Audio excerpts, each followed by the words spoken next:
Hello students, we'll be discussing an important topic today, which is effects of farming practices on the soil. Now, farming is important for the production of food, and some farming practices can create negative effects on the soil, and that may lead to poor agricultural production. So in this lesson, we will be looking at the effects of some farming practices on soil. And by the end of the lesson, you should be able to state the various farming practices, describing the effects of these farming practices on the soil, and also highlight organic agriculture. Now, let's look at the effects of farming practices on soil.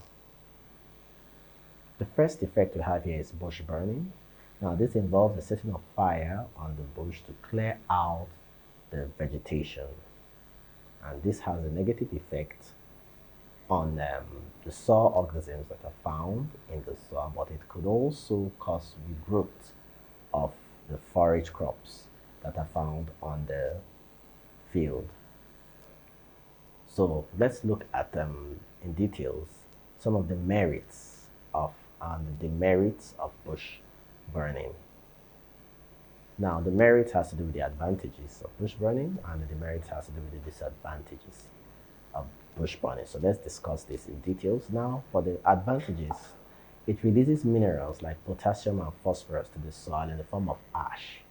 As I stated when I was introducing bush burning, I said this, of course, is the setting of fire on the field, on the land, to burn the forage that is present on it, and it could also kill some soil organisms and release some minerals,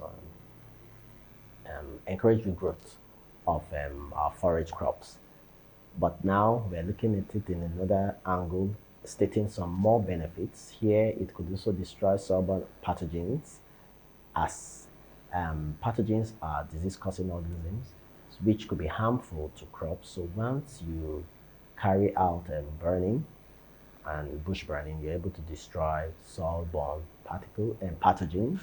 Then it can also destroy the seeds of weeds, which have very negative impact on crop production. So as I stated earlier, it helps to release minerals like potassium and phosphorus to the soil, which are good, encourage plant growth. Then it also helps to destroy soil-borne pathogens, as I stated earlier, and also to destroy the seeds of some weeds. Then looking at the demerits, this has to do with the disadvantages of bush burning. It destroys organic matter content. The organic matter content of the soil is destroyed as a result of bush burning. It also exposes the soil to erosion and leaching because the vegetative cover is now damaged, and that exposes the soil to the impact of rain and wind, which could cause erosion. And of course, once there's an exposure to water, that's the surface runoff water, especially in sandy soils, it could lead to leaching. That's the washing down of nutrients beyond the reach of the roots of plants. It also reduces the soil water content, and it could also affect the soil pH. The next we have is overgrazing. So we need to know what overgrazing is. This is a situation where more animals than can be supported on a particular pasture are put there to graze.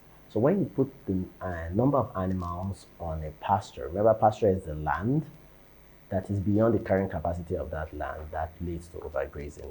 So let's look at the merits and the demerits. Remember, the merits is the advantages and the demerits are the disadvantages. So the merit is that the animal droppings could help to improve the fertility of the soil. So as these animals are grazing, they are also dropping their feces, which serves as manure. Now, weeds can easily be eradicated from such land because the animals actually feed on those weeds. For the demerits, it exposes the soil to erosion because you're actually removing the vegetative cover by overgrazing. Then it also leads to compaction of the soil. Now, this is achieved as a result of the trampling carried out by the animal's hooves. And it could lead to waterlogging, which is due to soil compaction. Clean clearing. Now, this is a practice whereby the whole vegetation is cleared and removed, thereby leaving the land bare and clean, just like what you can see in the picture. Now, what are the merits and the demerits? For the merits, clean clearing gets rid of weeds from the land. and it could leave the land free from all obstacles. But it also has its disadvantages. It will expose the soil to direct sunshine, which could affect evaporation of water. It also will now lead to exposing the soil to erosion, and the exposed surfaces, soil surface to rainfall will now lead to leaching, which is the washing down of nutrients beyond the reach of the roots of plants. Fertilizer application is another farming practice of soil. So what is fertilizer application? This involves the application of certain chemicals to the soil in order to improve fertility. Now let's look at its advantages and its disadvantages. For the advantages, it supplies nutrients to the soil, which is needed by plants for growth. Then it also stimulates vegetative growth. When fertilizer is applied, there should be vegetative growth is encouraged, and it also enhances the productive capacity of the soil. But for the demerits, when there's excessive application of fertilizers, that's chemical fertilizers, that's inorganic fertilizers, it could cause soil acidity, and it could also reduce the activities of soil organisms because it leads to toxicity, makes the environment, the soil toxic, which now harms soil living organisms. And then it could also hinder the growth of crops. We talked about excessive application of some of these mineral elements in our previous topic. So this could affect the growth of certain crops. Organic manuring is another farming practice that we need to talk about. Here we're looking at involves the application of manure, which could be green manure, it could be farmyard manure, it could be compost manure. Of course, green manure has to do with plowing of the forage cover, forage plants into the soil while carrying out tillage practices. While farmyard manure has to do with feces or droppings in terms of poultry, or dung in terms of our livestock like our ruminants. They are droppings, they are feces mixed with wood shavings or bedding materials and urine. That forms the farmyard manure, which is also necessary and important, a rich source of nutrients for plants. Then we also have compost manure, where it has to do rotting down of certain materials which forms compost. All of this helps to improve soil fertility. Now, it has its advantages and its disadvantages. Now, starting with the advantages, there will be return of nutrients to the soil. The soil texture and structure will also be improved. Same as water holding capacity of the soil will also be improved. There's the ability for the soil to retain water. It's called water holding capacity or water retaining capacity. And for the demerits, we have the process of manure application could lead to the introduction of pathogens. Remember, some of these pathogens could be the manure could be infested with disease-causing organisms which were gotten from the animals, and that could also be found in their feces, their droppings, and this could be a source of introducing causing pathogens to the soil, and it could also have an adverse effect on the soil if it's not properly applied. When it's applied excessively and it has not undergone proper decomposition, this could damage the plant, it could kill the plant, it could burn the roots of the plant and eventually lead to the death of the plants. Continuous cropping is another farming practice that we're going to look at. This involves the growing of crops on a piece of land every year without the application of manure or fertilizers.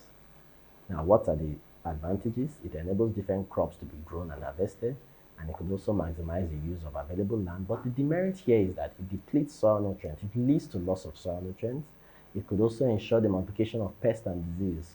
When you keep cultivating crops every year without any break, there could be the cycle of pests and parasites will continue from one season to the other.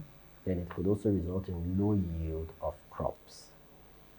Crop rotation is another farming practice we'll look at. Now, this is a system of farming whereby different crops are grown on the same piece of land year after year in a definite sequence so as to maintain the fertility of the soil. So you can see from this picture here, we have this first plot. In a particular year, you cultivated yam. The following year, this plot you cultivate potatoes, and this plot you cultivate sugarcane. The following year, we will rotate what is here. We will not plant maize, we plant potato on this, we plant sugarcane, here. Then we could plant this first plot, we could plant maize. The second plot will now plant Sorry, the first plot. Here we have maize, potato, sugarcane. So the first plot now, the following year, we plant sugarcane, while the second plot will plant maize, and the third plot will plant potato. Subsequently, again, as the next following year after, we could now plant on this first plot where we now planted sugarcane, we end up planting sweet potato, while on the second plot, we'll end up planting maize, and the last plot will plant sugarcane. Just where the idea here is to rotate the crops that you've cultivated on the plot, remembering that you do not have to cultivate the same crop you cultivated the previous year. And this helps to, it has its advantages, it also has its disadvantages. So let's look at it. But in essence, if we're to talk about disadvantages based on such rotation, we may not necessarily look at it on the basis of disadvantages, but let's take a look at the benefits of carrying out crop rotation. It adds nutrients to the soil through nitrogen fixation. It helps to increase the yield of crops. It also helps to control the growth of weeds, and it maximizes the use of available land because you're able to cultivate different crops and different plots. And it could also help to control pests and diseases because the life cycle of such of this pest are affected, because the crop rotation has a principle which governs the way you carry it out. For example, shallow rooted crops should not be followed by a shallow rooted crop. So for example, if you plant this year on a particular plot A, a shallow rooted crop, plot B, a deep rooted crop, plot C, another shallow rooted crop, the following season, that plot A that you planted a shallow rooted crop, the following farming season, you will no longer plant a shallow rooted crop, you plant a deep-rooted crop. You also look at the diseases that are common to such crops and make sure that you do not plant crops that have the same pests and diseases subsequently. So that's just the concept about the crop rotation. And this will help to control pests, it will help to control diseases, because different crops have different pests that attack them and different diseases, and some also have similar pests and similar diseases. So you try to avoid planting similar crops or crops that have similar pests and similar diseases and also feed from the same level in the soil profile. Okay, so now let's look at organic agriculture. What is organic agriculture? Here we have, it simply means the use of decayed remnants of plants and animals byproduct in order to improve agricultural production. And we also look at organic manure, which has to do with decayed plant and animal products which have been carefully prepared to supply nutrients to plants or crops. Now let's look at the types of organic manure. We have three types: the green manure, the farmyard manure, and the compost manure. And starting with the compost manure, is a type of manure formed as a result of rotting down of plants and animal remains in heaps or pits before the residue is applied to the soil. I talked about this earlier. Farmyard manure is a combination of animal wastes, such as animal dung or feces, with urine and animal beddings, which collectively undergo a series of decomposition before it is applied to the soil. Then we have the green manure, is formed from leguminous crops and other fresh plants which are plowed into the soil while they are still growing. So thank you for your time. Let's just have a little recap on what we've done. In this lesson, we talked about the effects of farming practices on the soil, which we talked about bush burning, we talked about overgrazing, fertilizer application, organic manuring, continuous cropping, and crop rotation. We also talked about organic agriculture, which has to do with the application of organic manuring in crop production. We also looked at the different types of organic manure, which has to do with green manuring, or green manure, compost manure, and farm manure. So let's take a look at some questions to test our level of understanding of the topic.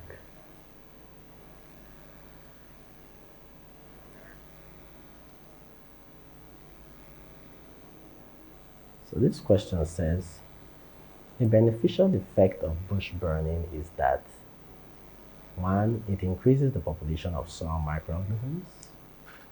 2, it encourages the regeneration of grasses. And 3, that's C, it increases the organic matter of soil. And D, it replenishes oxygen in the atmosphere.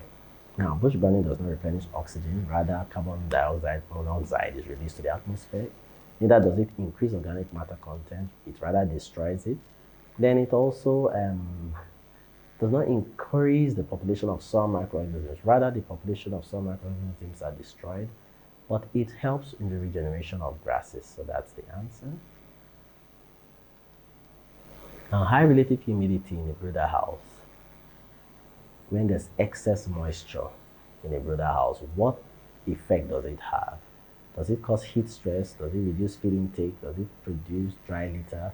Does it build up pest and disease? So high relative humidity builds up pest and disease. So I'll encourage you to check more questions based on the topic, expose yourself to more questions and test your level of understanding. Thank you.